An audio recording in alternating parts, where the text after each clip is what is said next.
G'day folks, Dave here. This is a mini lecture for your second assessment for CORE101 academic skills. This assessment is called the Assessment Planning Document. Now, in this mini lecture, we're going to look through a few things. First up, let's even just consider what this assessment actually is, because it might be a little bit different to what you're used to. We're then going to break down the structure of your submission, and we're going to do it by looking at each of the criteria along the way, because essentially that's how you do structure this assessment. In particular, we'll look at section 1, which is understanding the assessment. Then we'll move to section 2, which is the assessment plan and criteria alignment, before looking at section 3, which is scholarly sources and ethical use of AI. Now, after we look at each of these sections, we'll then move into looking at common mistakes to avoid before really finishing up with some final tips and support. Of course, check out the optional template and guide that is now available under assessments on the CORE101 Academic Skills Help site. You don't have to use it, but I'd like to think I've laid it out for you to make it just a bit easier. But hey, if you have a way of doing this that you think is better, then I'm not going to stop you. Now, this assessment, well, it's a plan. It's a plan for how you're going to complete an assessment from another course. Often we sit down and we go to do an assessment, me included, and we don't really completely plan things out. If anything, yeah, sure. We might write down a loose plan of what goes in each paragraph, but we don't really think about a larger, more global plan in terms of, say, looking at the criteria and pulling it apart, looking at the actual assignment question, considering how are we even going to find the scholarly sources that we need, and these days, how will I use AI ethically? So this assessment is a plan for an assessment from another unit where you're going to break down what the assessment truly requires. You will show us how you plan to complete it and explain which sources you'll use and perhaps how you'll find them, how you'll use AI ethically. And I guess to do this, that then means you need to choose an assessment from another course that does indeed require you to find sources. Now, the overall structure of your submission, like I said before, aligns with the criteria. It should include at least 3 main sections. First of all, understanding the assessment. Then second, your assessment plan. And then third, the discussion of scholarly sources and ethical AI practice. Now, that's essentially all you need. You don't need an introduction. You don't need a conclusion. Oh, before I forget, you should have a cover page and a references section right at the end. Now, let's look at that first criteria, which is understanding of the chosen assessment. And it's worth 30% of the marks for, well, this assessment. And so this criteria is really about your ability to clearly explain the chosen assessment. That is the assessment you've chosen to plan for from another course. Now, that includes looking at the assessment in terms of, well, what's really required here, including its overall purpose, what's being asked of you, what are the key tasks that you're required to do if you break it down. And really, if you examine that marking criteria that you're given, what's it really asking of you? So we're looking for you to show insightful understanding here, really pull apart that assessment from another course and show us that you do understand the purpose, that you do understand the marking criteria, and of course, well, how it perhaps aligns to the learning outcomes of that course, that is, that other course, which are usually on the overview page of the help site for that other course. And overall, we want a bit of a discussion here. Now, if we jump into it a bit more, well, you should be writing about, first of all, well, what is the assessment title and what is the type of assessment? Is it a recorded presentation? Is it a research essay? Is it a reflective essay? Is it an assessment planning document? No, you couldn't be doing it for this course. That makes no sense at all. Think about what is it that you have to produce. So for example, if it's a recorded presentation, it would be a recording, perhaps a MP4 file, or perhaps shared to YouTube, a streamable video with, of course, video, audio, video of you presenting, slides, perhaps aesthetically designed, and so on. Or perhaps it's an essay with multiple paragraphs that include, say, an introduction, a body, a conclusion, and a reference list with in-text citations. Overall, what you want to be doing here is really pulling apart what is it that I need to do. Think about whether there's any readings that need to be read before you complete it that are written on the task sheet of that assessment. Are there any major models or concepts that are really required? Is there a chosen theory that needs to be applied or a concept that can be applied to a case study? You may need to analyze, evaluate, apply evidence, formulate arguments. It really depends on the assessment you've chosen. Now, naturally, because you've chosen to plan for an assessment from another course that requires sources, you may want to discuss that you need to find scholarly or peer-reviewed sources, and how many. Really think about what is it that I need to do. Think about also, well, what does the marker actually want to see? Are they looking to check your understanding of a particular topic, your use of evidence, and being able to, say, evaluate how credible it is? Is it to do with how you structure your work, your critical thinking, or perhaps in some way also your APA 7 formatting and referencing skills? Now, if we look at that second criteria, we really do have the second section of this assessment. And like our first criteria, it's worth 30% of your total marks for this assessment. And it's planning and alignment with marking criteria. So this criterion, it's really focused on how well you organize and plan to really complete that assessment from another course. We're talking timelines here. We're talking sequence. We're talking about pulling this apart in terms of you've got this other assessment, and how are you going to work your way through like it's a journey right through to the end of submitting it. And in doing so, well, how are you going to make sure that it aligns with the marking criteria?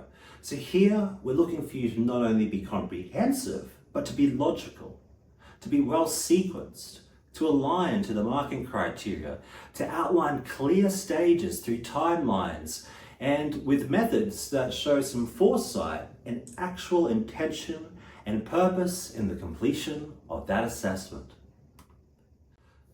Now, that means that in terms of section 2, assessment plan, you want to explain your steps. Now, that might include such things as reading the task sheet, reading required grey literature, reading required theory, finding scholarly or peer-reviewed sources, looking at and creating structure and reformulating it as you go, drafting, checking alignment with the criteria at the start, during, and at the end, editing APA 7, looking it up to make sure that you're getting it just right, and of course your final submission.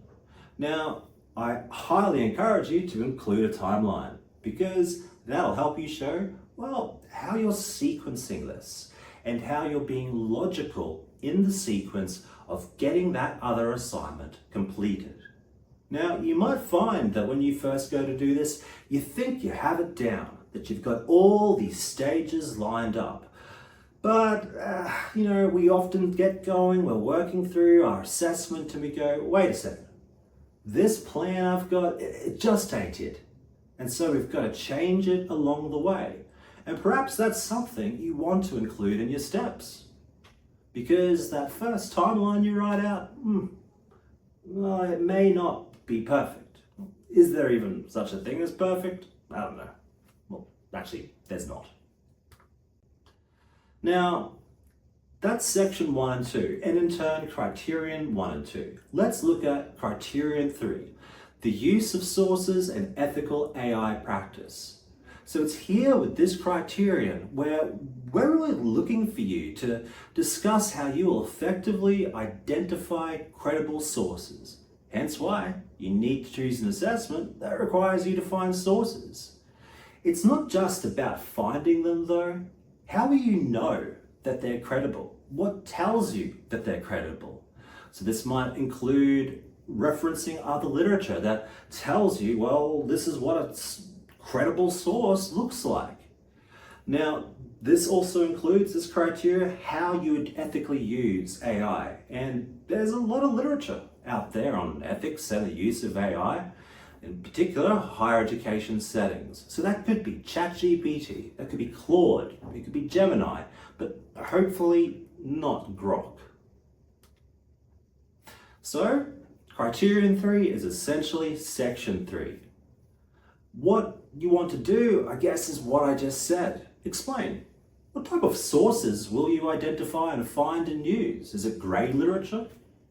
Is it peer-reviewed literature, or is it broader in terms of scholarly literature?